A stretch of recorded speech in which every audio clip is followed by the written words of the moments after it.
Welcome back into the Pick and Roll NBA podcast with Jet and Sap, presented by Full Press Coverage. Check out fullpresscoverage.com for other great podcasts and articles, ours included. And we're also on YouTube now, so you can see our smiling faces. Well, sometimes when I'm talking about the Celtics, I'm not really smiling. But when Sap talks about LeBron, he's smiling.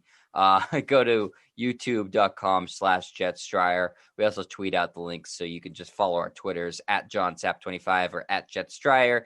And then we'll give you all the steps to do it there. So we idiot proof it so you can enjoy the podcast, regardless of if you are familiar with technology or not, which I know you appreciate, Sap. I do. Yeah, we try to make this as easy as possible. Different than trying to watch the Red Sox game today on YouTube TV. Yeah, what the hell is that about? Fan, well, it's a new thing the MLB is doing. I think once a week they're putting a game on YouTube. So they had Tampa Red Sox earlier today, and like the average Red Sox fan is like 75. Are they possibly going to know how to go on YouTube? They're smacking their TV and saying, "What's going on with this thing?"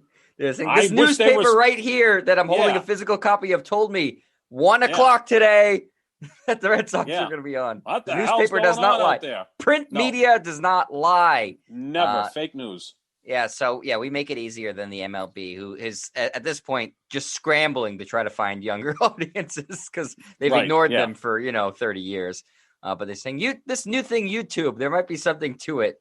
Maybe we should start embracing it instead of taking down every highlight that some random person puts up on the internet and saying, no, that's our highlight. You can't post it on your YouTube channel. Whereas the NBA, it's like the Wild West. Anybody who posts a highlight, they're like, God bless you. Share our sport, grow the community. Baseball is so litigious with it.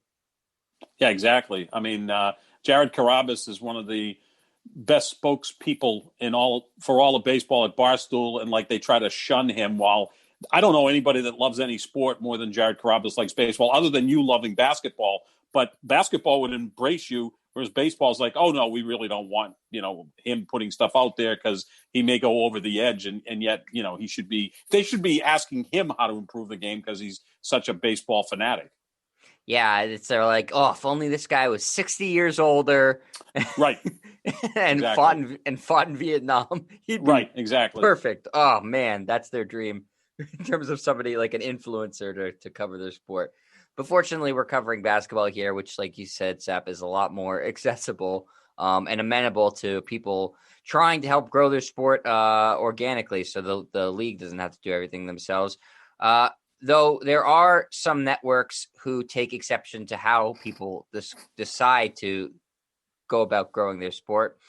ESPN and Paul Pierce, one of my favorite all-time basketball players, obviously, have parted ways after Pierce had a Instagram Live where he was playing poker, smoking. Well, I can't confirm that it was marijuana, but I believe it was.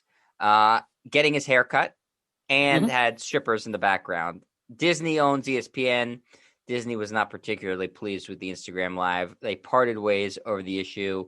We talked about this a little bit in the last podcast, Sap, but right after we did, we were saying, it's not a big deal. ESPN canned Paul Pierce, so we took it out.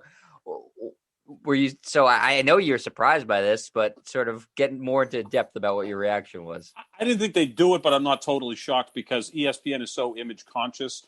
They're owned by Disney, so that kind of explains that. And let's not forget, several years ago, Bill Simmons, who's much farther up the food chain than Paul Pierce when it comes to ESPN, was suspended for 2 weeks because he called Roger Goodell a liar. And eventually they parted ways with Bill Simmons, who's now at the Ringer. So if they Roger Goodell is a liar.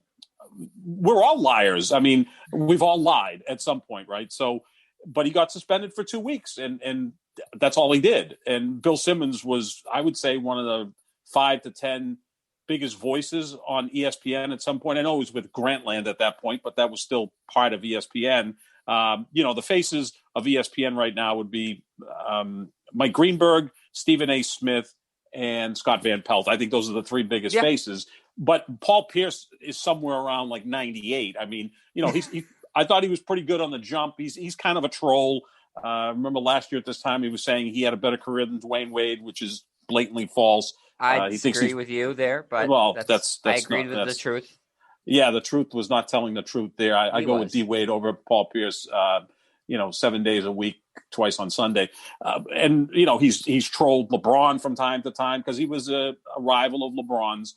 And look, in 2008, he beat LeBron in the second round of the playoffs, and he beat Kobe in the finals. I mean, the Celtics were better than those two teams, though. I mean, because the Cavaliers and Lakers didn't have Kevin Garnett or Ray Allen on their teams. But a wonderful player who's going to be in the Hall of Fame. I know he's a finalist now, and I'm sure he's going to be enshrined whenever it takes place, I think in the fall.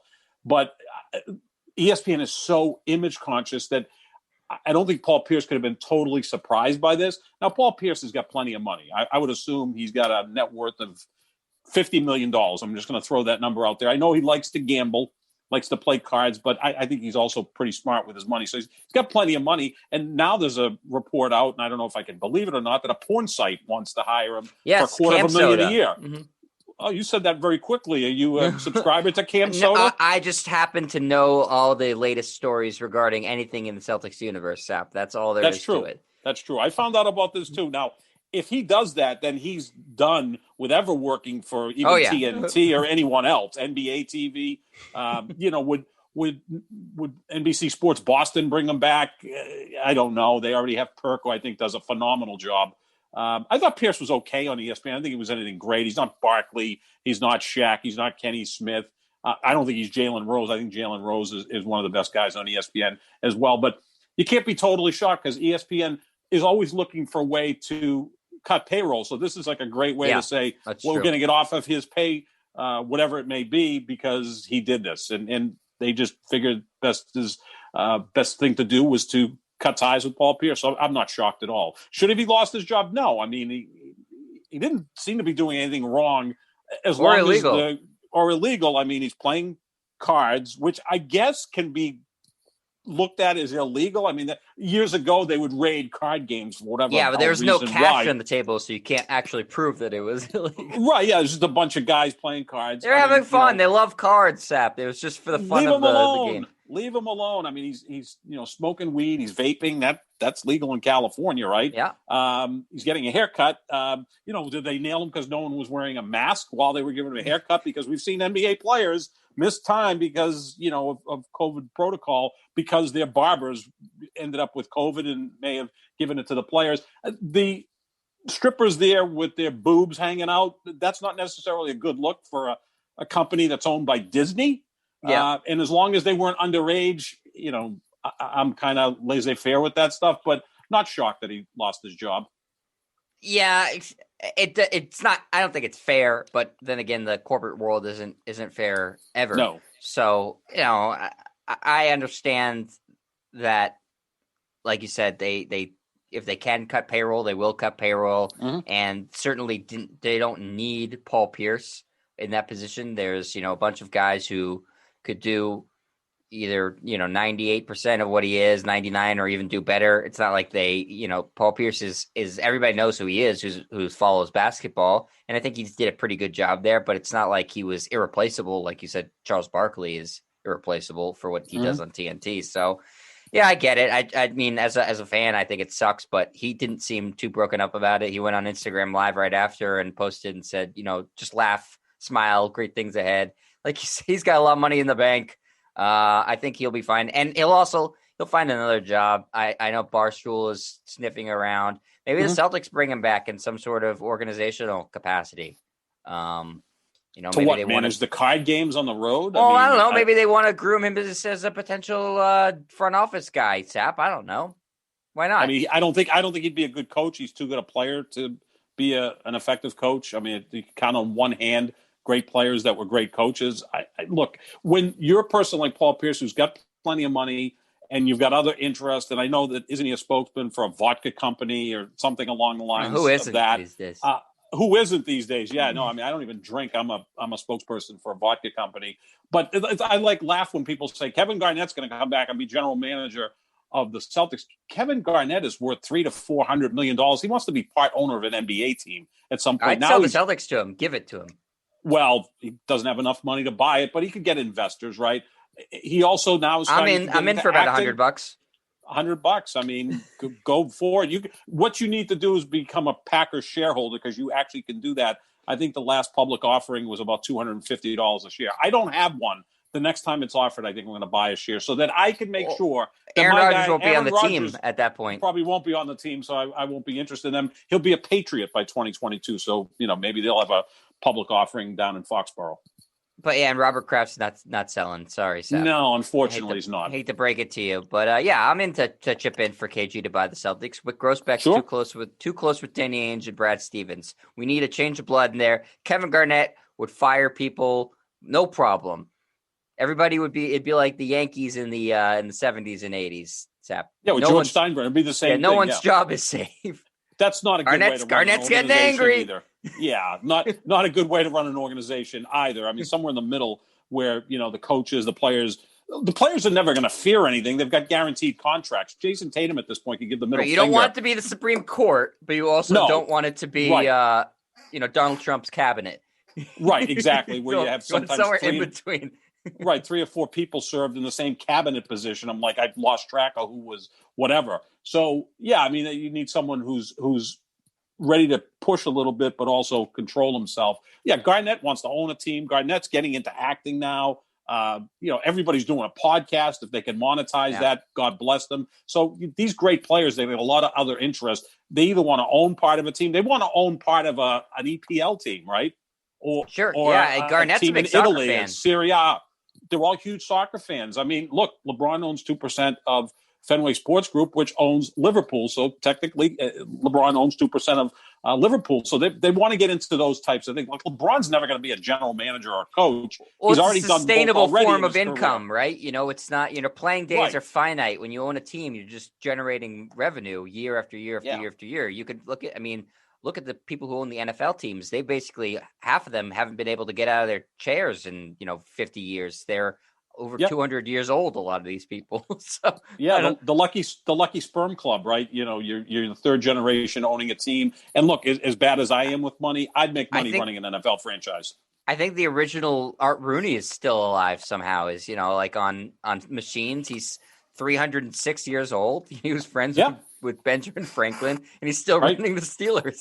Still running the Steelers. So it's a good way to make sustainable revenue. So happy trails to Paul Pierce. Yes. I hope he lands on his feet. But even if he doesn't, he's still got a lot of money in the bank. If he doesn't gamble it away with poker, I'm not convinced that there's real money on the table, though, Sap. I'm not going to indict the guy. I think he just likes playing cards. And there was money involved. It just wasn't. No, on the table. You can't prove that. Can't prove that. I'm sure Paul Pierce was just doing this. The chips are purely symbolic, and it was like a card game in jail where you're playing for cigarettes. Yeah, they love it. They're just playing for pride. Yeah. That's what it is. Absolutely. So we'll see what happens to Paul Pierce, whether it be returning to some sort of national media. I'm sure Fox probably cares a lot less about it than ESPN does, right? Yeah, if I'm Fox Sports 1, bring them on, right? I mean, you have players have kind of dipped in and out. Steven Jackson has been a commentator for them, and they kind of go through these guys like every year. I think Gary Payton was with Fox Sports 1. Yeah, well, like we just said, Sep, nobody's irreplaceable except for like Charles Barkley, basically. That's it. And even Shaq, they're all more or less the same. Yeah, pretty Shaq. much. I'm of the mind that Shaq hasn't added that much to that show. Nobody's Shaq. I mean, he just sits there. And I think Jalen Rose is really good. I think Jalen Rose is the best guy on ESPN covering the NBA as a former player. Yeah, that's fair. I think he does a really good job. So we'll see what happens with Paul Pierce. Celtics also, I don't know if you saw this, Sap, just an aside, announced an official team podcast today with Mark D'Amico, Abby Chin, and Sean Grandy are hosting it. I'm sure that will be very critical of the team. Very critical. Yeah, I can't wait to listen to that. Look, Grandy's a phenomenal play-by-play guy, and he did a game on TV earlier this week. He was sensational. He did a great job there. He's great. He's a great play-by-play guy. Yeah, there's not going to be much criticism of the Celtics on that podcast, so I will not be tuning in. Yeah, state-run media podcast. That's always really good. Always fun. To get a good, fair, and balanced view of what's going on. Yeah. Well, the Celtics lost by 30 tonight, but let's look at the positives from that game. No one got injured. Right. The Celtics have their own issues. Let's take a look at a couple of teams that we think are destined to make the NBA Finals, Sep, and we've been talking about this for months now. The Lakers and the Nets. So you posed this question to me off the air. If not the Lakers and the Nets, then who? Who could possibly play in the finals if we get a surprise? I think it's a fait accompli. barring injury, because there's always a chance of that happening. But if nobody's hurt, I think it's inevitable. But we'll play the game, Sap. So who do you have? If it's not the Lakers and the Nets, then who? In the East, without question, it's Philadelphia. And after watching them against the Celtics on Tuesday night, and again, that was a small sample, and the Celtics suck right now. They're not even in Philadelphia's class. But Philadelphia was damn impressive in that game. They have two great players in Joel Embiid and Ben Simmons. I saw Ben Simmons is a great player. I'm sorry. I think the more I watch Ben Simmons, I see Scottie Pippen. So that's good enough for me. Like Pippen, great defender, outstanding rebounder, excellent passer. Great going to the basket. Pippen was a better outside shooter. I'll give you that. But Embiid certainly is a great player. I look at all of that. No, I agree with that. It's Ben Simmons. Embiid really should be the MVP of the league if he hadn't missed 14 games or whatever. He'd be the leading contender for MVP. But I think Philadelphia looks really, really good. You've got championship DNA in Doc Rivers, although he's blown more 3-1 and 3-2 leads than any coach in NBA history in the postseason. So there's that to overcome. But they also made really good moves. And you had a great tweet after the game, which it seems like everybody's stealing from you. I do think that. Yeah, I think they have. I saw Mike Felger. Starting to get like Nixon. I'm very paranoid.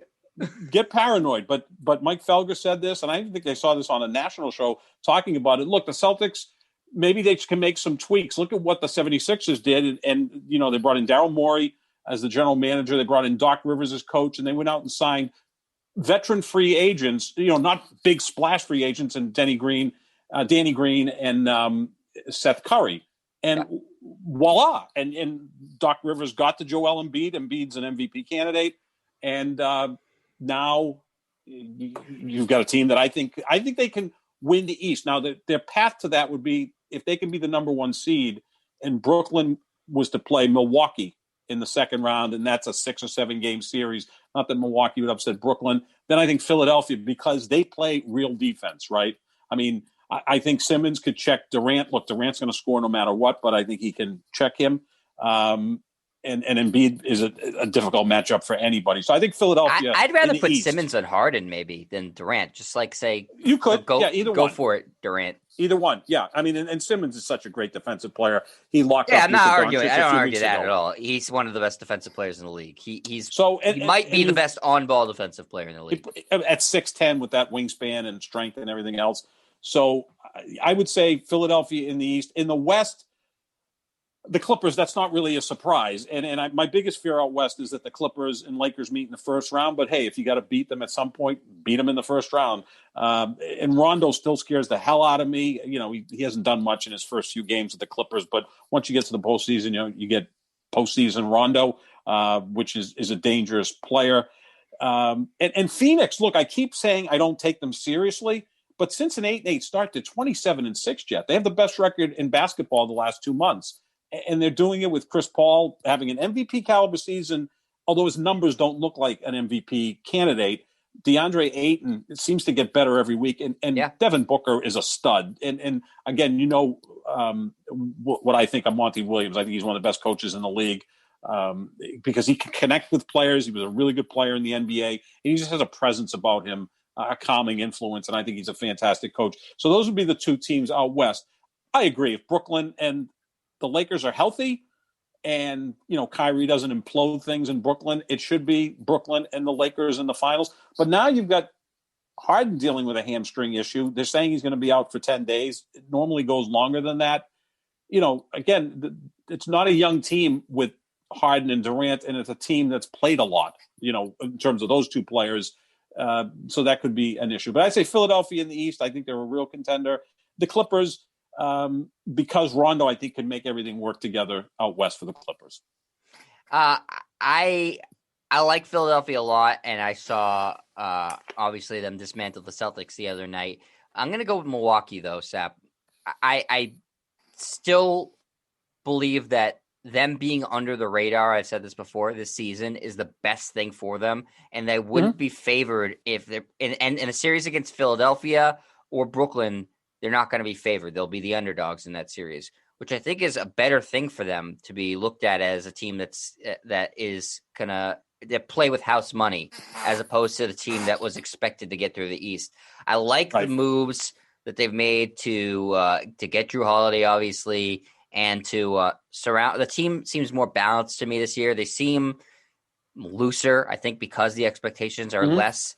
I think that I would hope and assume they've learned from what's gone wrong in the postseason before that, where they've been ousted. So I think that when they play to their ability, are the best defensive team in the Eastern Conference. I know Philadelphia is really good defensively too. I think Milwaukee's a little bit better. So I'll say Milwaukee. I think Giannis is a top 3 player in the league. I know you don't.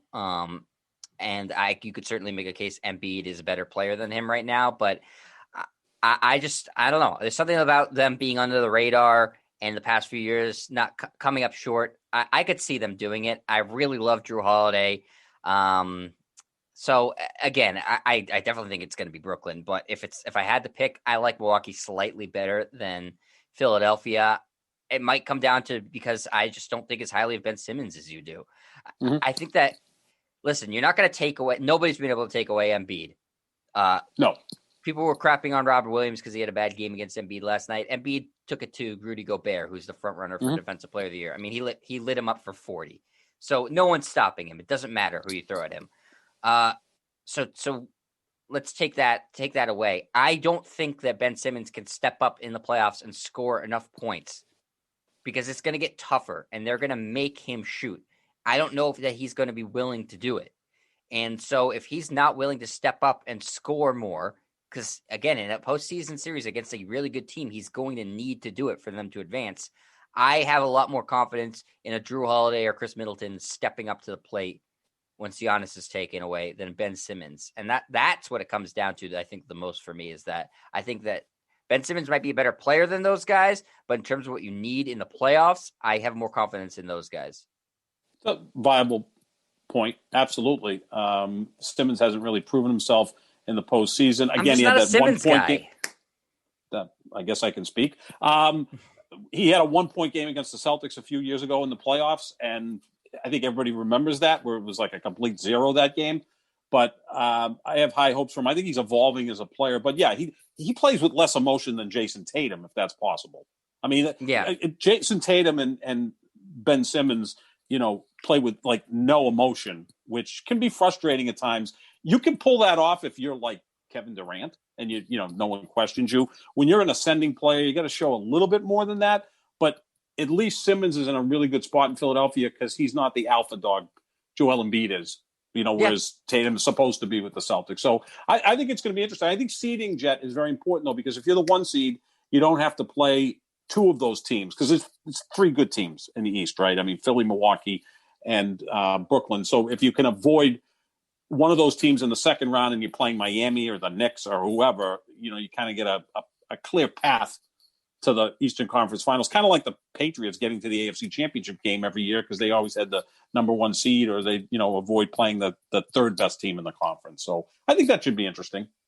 Yeah, and in the West, the Clippers, like you said, seems like the logical answer because they have, the big 2 of Kawhi and Paul George.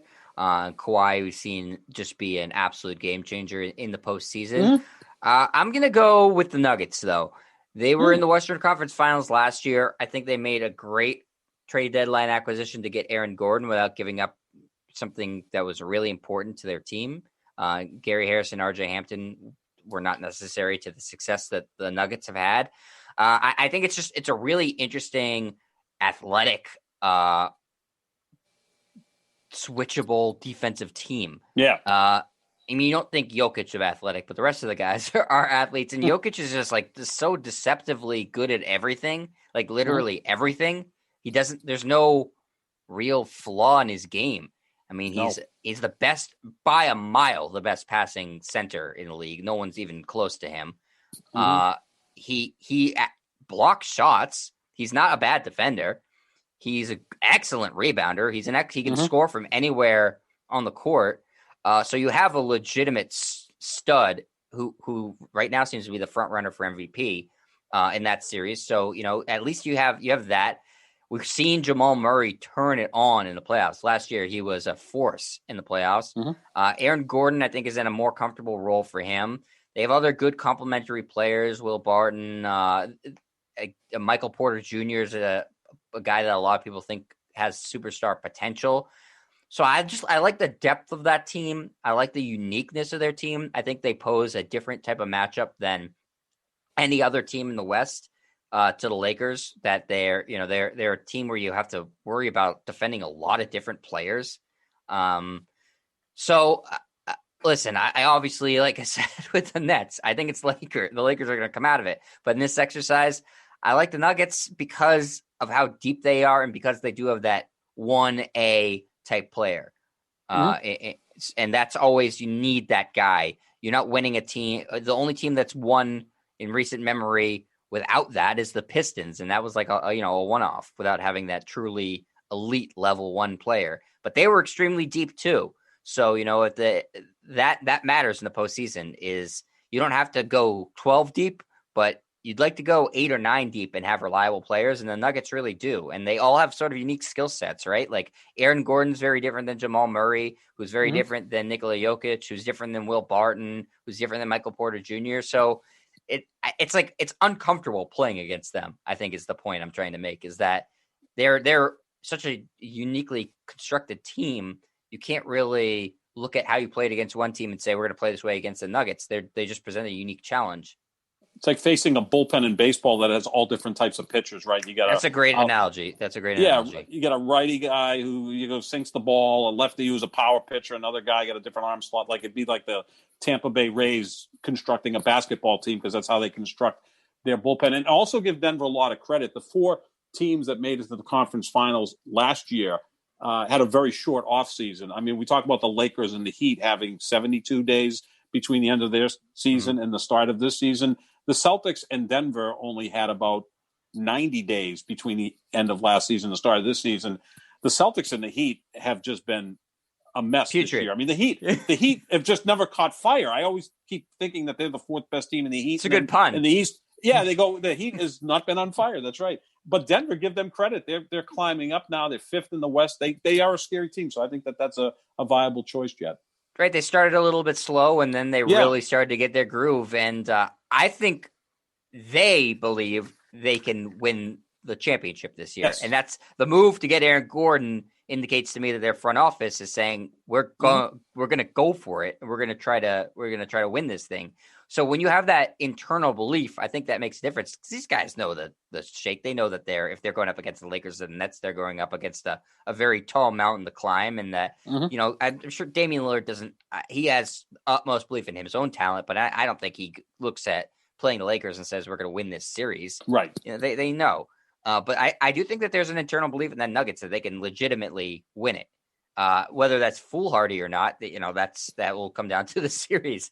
But I like that team. I really do. I like their coach a lot too. I think Mike Malone's a really good coach.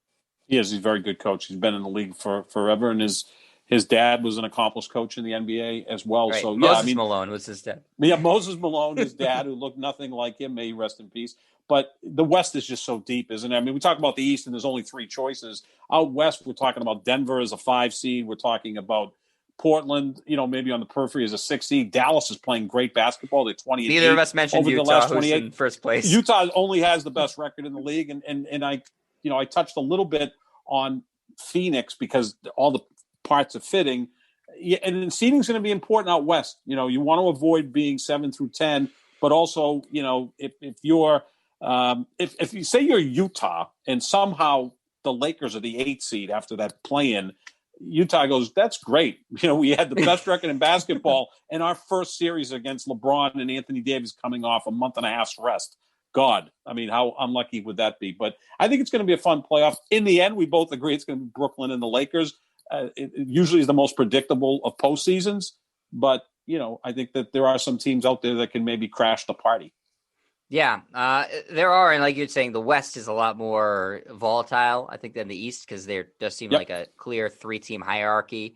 Well, I'd say 1-team hierarchy, and then next 2, and then a whole bunch of kind of crap after that. Yeah, the Heat, it's interesting, because I think after the trade deadline, too, and they got Oladipo, we were like, oh, watch out. But they won't click for whatever reason. No.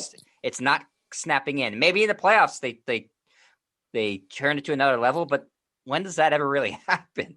Other than teams with LeBron. Yeah, where you can be the 7 seed and scare the hell out of everybody. I mean, Miami could be the 4 seed. They could also be playing in the 7 through 10. All those teams, that's the wide swath that none of them have separated exist. themselves. No, you have 4 through 10 in the East is separated now by, I think, 2.5 to 3 games. So this is going to continue on for the rest of the regular season. Yeah, so something that was less predictable, Sap, was what happened in the national championship game. And so before we finish up, I know this is an NBA podcast, but these guys are all headed to the NBA in just a matter of months. So Baylor, I guess, shocked. Well, they were a 1 seed. So would you call it shocking that they beat the undefeated at that point Gonzaga Bulldogs? No, I at the time I thought Gonzaga would win because they had their scare in the national semifinal against UCLA, and they pulled through in overtime with the Jalen Suggs, 37-footer at the buzzer to win that game. Yeah. I mean, it wasn't, a Steph Curry type 3 where it swishes and he walks off. It went off the backboard, but you know what? It still counts. So I thought that they would exhale from that and say, okay, we got that out of our system. Because they'd only had one game in which they won by fewer than 10 points before that. So I thought it was out of their system. And they looked exhausted in the game. Baylor looked impressive. And Baylor in their national semifinal was so impressive against Houston. I mean, they just blew them off the court. And when you really think to it, the one team in the regular season that gave Gonzaga a tough game was West Virginia. They beat West Virginia by 5 points. Baylor's a better version of West Virginia. West Virginia, Coach Bob Huggins, his teams always look like they're football teams, like their guards are big, brawny. They're a physical team. Well, Baylor certainly was that. So Baylor, a better version of West Virginia. Now in hindsight, I'm like, we should have seen that Baylor really had a good opportunity to beat Gonzaga. Jet, that game was over in the first 5 minutes. I mean, it felt like the Super Bowl, right? Patrick Mahomes running for his life.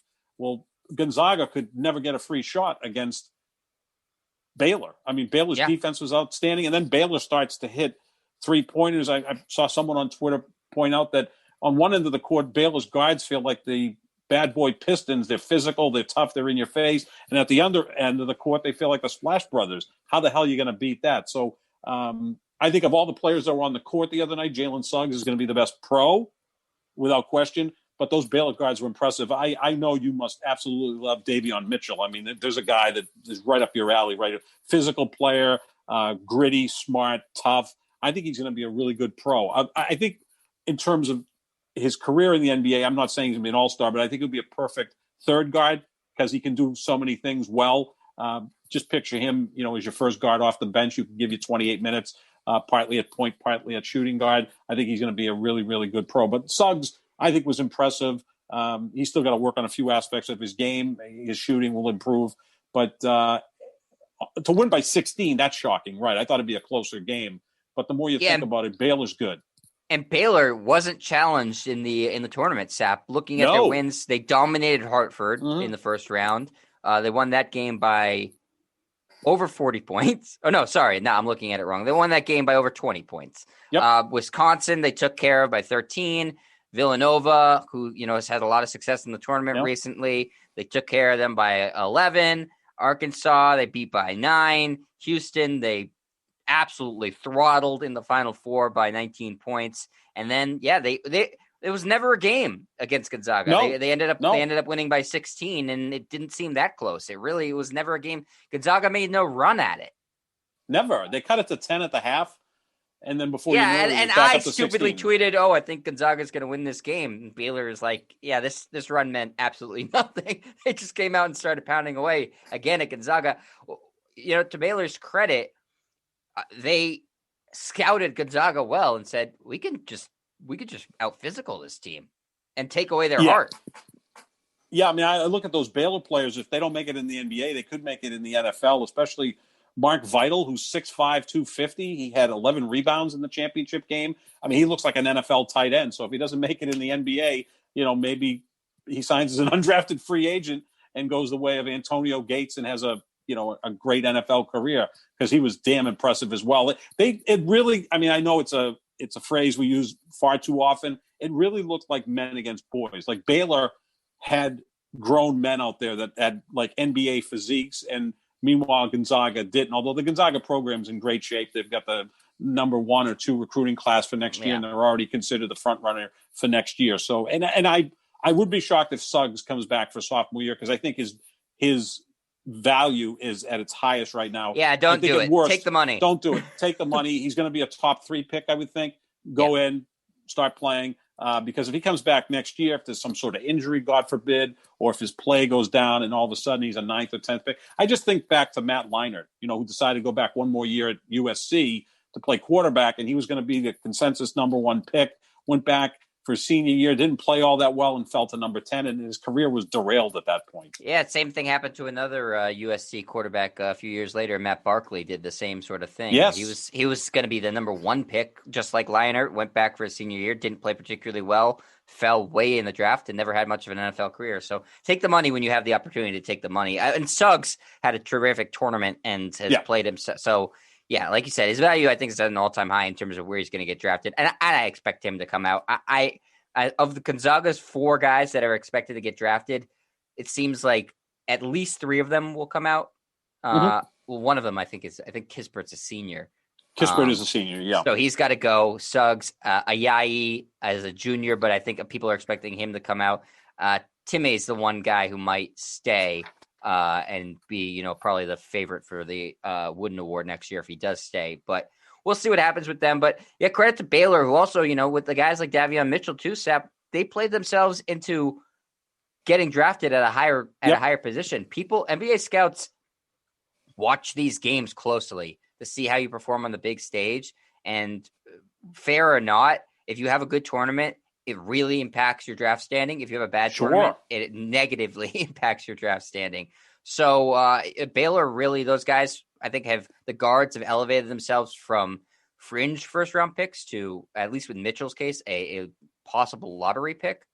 Late lottery pick, mid-first rounder, which is kind of the same thing. And that's a significant difference in money. So good for them. And I think that, Larry Drew, or Scott Drew, rather, their coach, told the team, listen, they're not a team that's used to being down. Get them down in the game. They're not going to know how to react. And they didn't. They had once they got punched in the mouth, because they never played from behind. They had no idea how to do it.